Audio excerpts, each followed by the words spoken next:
السلام علیکم ورحمۃ اللہ۔ آج آن لائن تفسیر کلاس کا ہمارا سبق جس کا عنوان ہے تعوذ، اللہ رب العزت کی پناہ میں آنا، اللہ رب العزت کی پناہ کو طلب کرنا۔ اس کے لیے تھوڑی تفصیل پہلے سمجھ لیں ہم۔ اللہ رب العزت نے سورہ فاطر کے اندر واضح طور پر ارشاد فرمایا، ان الشیطان لکم عدو فاتخذوہ عدوا، کہ بے شک شیطان تمہارا کھلا واضح دشمن ہے، تم بھی شیطان کو اپنا دشمن بنا کے رکھو۔ شیطان تمہارا دشمن ہے، بات سمجھ آ گئی کہ شیطان دشمن ہے، اللہ نے بتا دیا، تم بھی اس کو دشمن بنا کے رکھو۔ بات واضح ہے کہ جس طرح وہ تمہارے ساتھ دشمنی کرتا ہے، تم بھی دشمنی کا جواب دشمنی میں دو، اس کے وسوسوں میں نہیں آنا، اس کے راستے پر نہیں چلنا۔ وہ گمراہ کرتا ہے تو گمراہ ہو نہیں جانا، بلکہ شیطان کو دشمن بنانا ہے۔ وہ جس راستے پر چلانا چاہے اس کے مقابل جو رحمان کا راستہ ہے اسی کو لازم پکڑنا ہے۔ اصل یہ دشمنی شروع کب سے ہوئی؟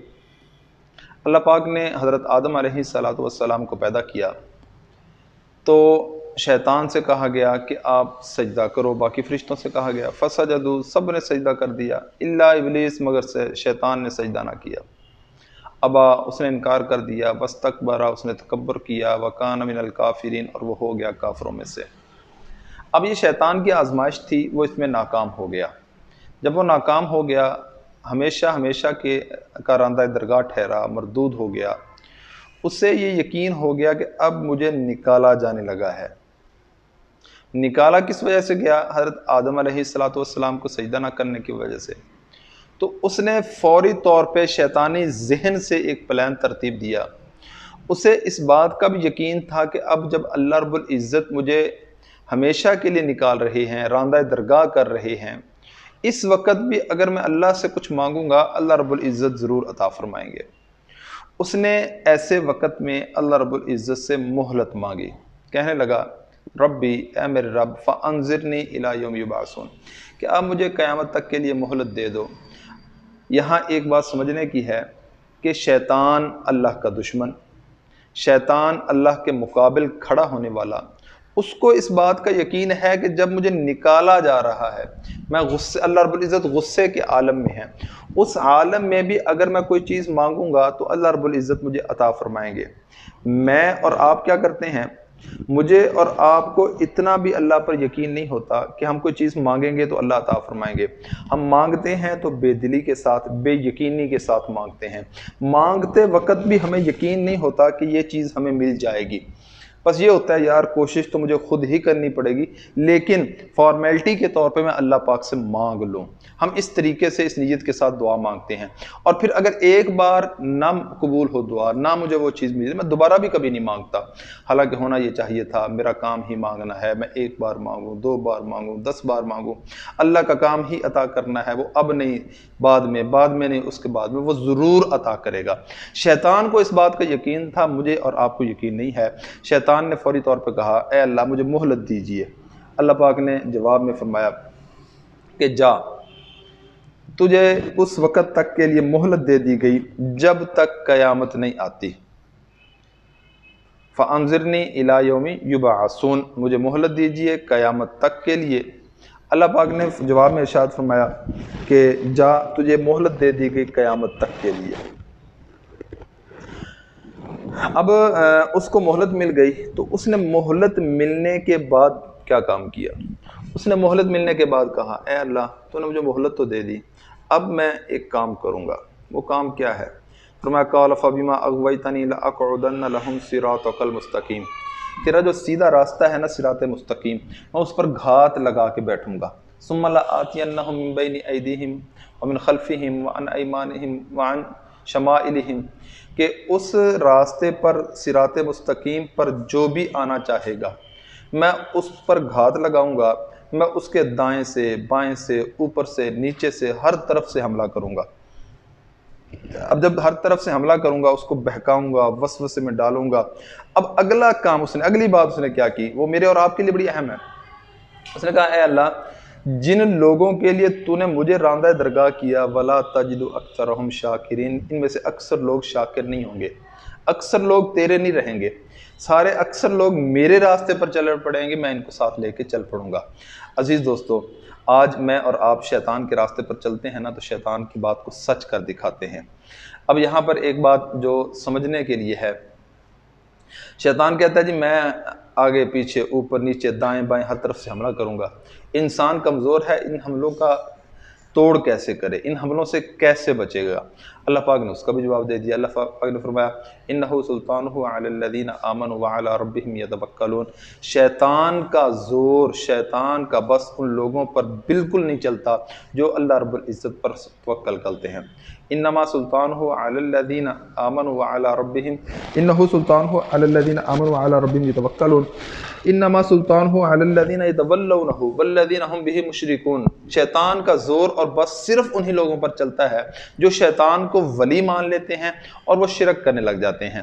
اب یہاں مطلب یہ ہے کہ ضعیف الاعتقاد، کمزور اعتقاد والے، کمزور یقین والے لوگوں پر شیطان کا زور چل جاتا ہے، اور مضبوط ایمان والے، اللہ پر مضبوط یقین رکھنے والے پر اللہ کا زور نہیں چلتا۔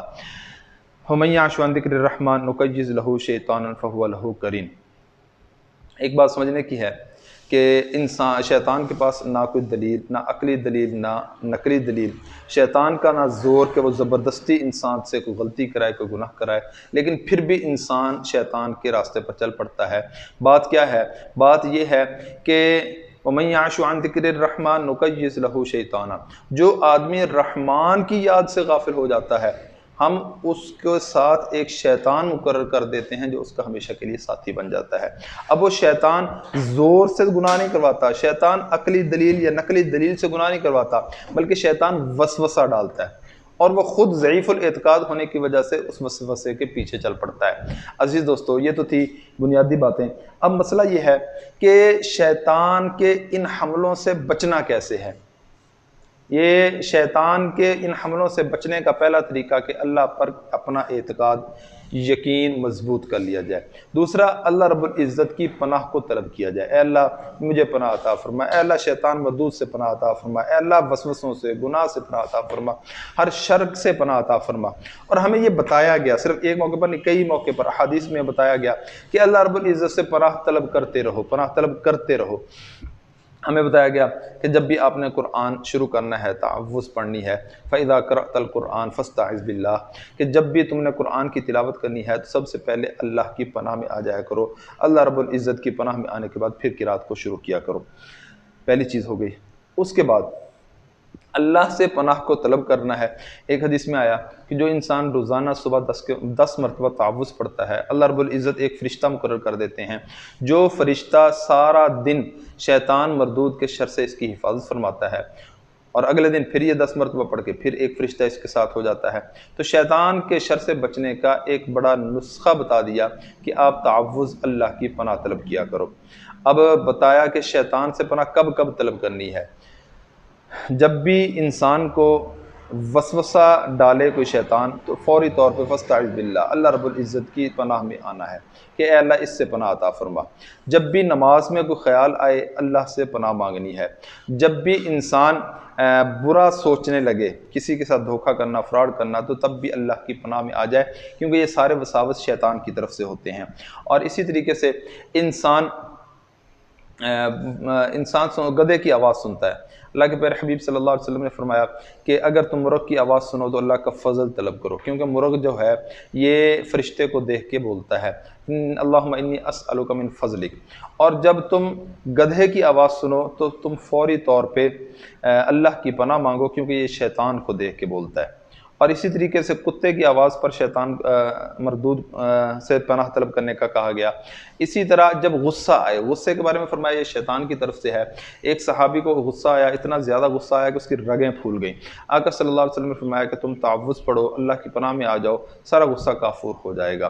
انسان نئے مکان میں جانا چاہتا ہے، برا پڑوسی سے بچنا چاہتا ہے، انسان اپنی بیوی کے پاس جانا چاہتا ہے، تب انسان جو ہے رات کو برا خواب دیکھ لیتا ہے، تب اس وقت کیا کرے؟ برا خواب دیکھتا ہے، اٹھے 3 مرتبہ تعوذ پڑھے، اعوذ باللہ من الشیطان الرجیم، اور اپنی بائیں طرف منہ کر کے 3 مرتبہ تھوکنے کا اشارہ دے، تھو تھو تھو 3 مرتبہ اشارہ کیا، 3 مرتبہ تعوذ پڑھا، پہلو بدل کے سو جائے، شیطان کے شر سے اللہ پاک حفاظت فرمائیں گے۔